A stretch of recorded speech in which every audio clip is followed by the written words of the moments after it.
4, 5, good. Good.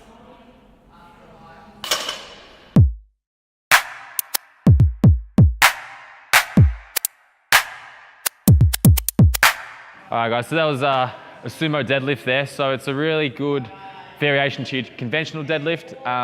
Generally, your sort of general gym population who are training just to look better and get stronger don't tend to use it as much as the conventional. It's used a lot in powerlifting, but so we're just going to highlight a few tips that you can use to make your sumo deads that bit better and use them in your everyday training, because they're really good for getting the glutes, especially the glute medius, to work properly and just teach you to really abduct the leg. So main point we want to have is, I guess the main thing is vertical shins. So you want to have the width.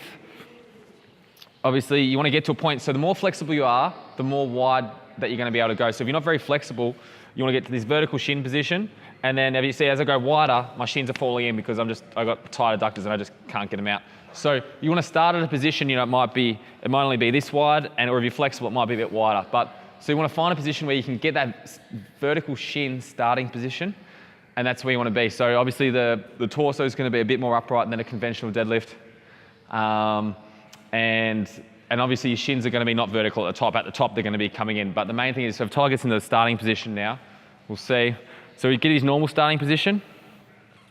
If you look at the shins from side on, they're pretty much vertical, so he's in both directions. So they're going straight up and down. They're not caving in, and they're not going forward and back very much. So that's a pretty good starting position. Whereas he goes wider, you'll see now it's much harder. So now his shin's starting to cave in.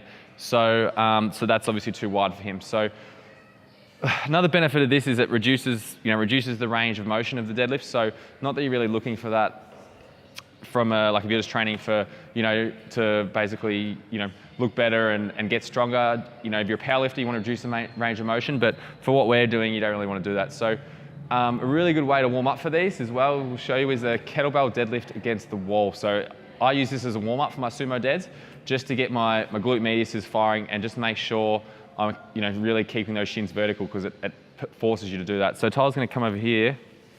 So we'll show you. So we've got a kettlebell against the wall here. And basically, you have your toes right up against the wall, about a couple inches away from the wall, and then you have to deadlift the kettlebell to the floor without your knees or face hitting the wall, which is not that easy. So it forces you to push the knees out as much as you can, and then up, good. And you'll lock out hard at the top.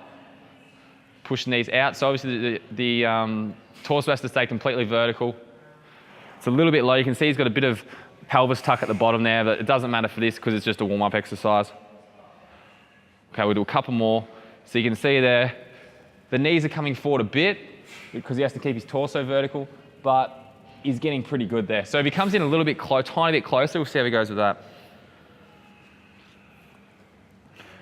And now this toes right up against the wall. So you wouldn't start this close to the wall, you would start with your toes further out, but this is the goal, to be able to get, so just stop there. So you can see that's a little bit too close. So he has to arch his neck, and he's going through too much extension here, so that's too close for him. So you start off a bit further back, a little bit further, even if you're a beginner. That's it, and then that's your starting position.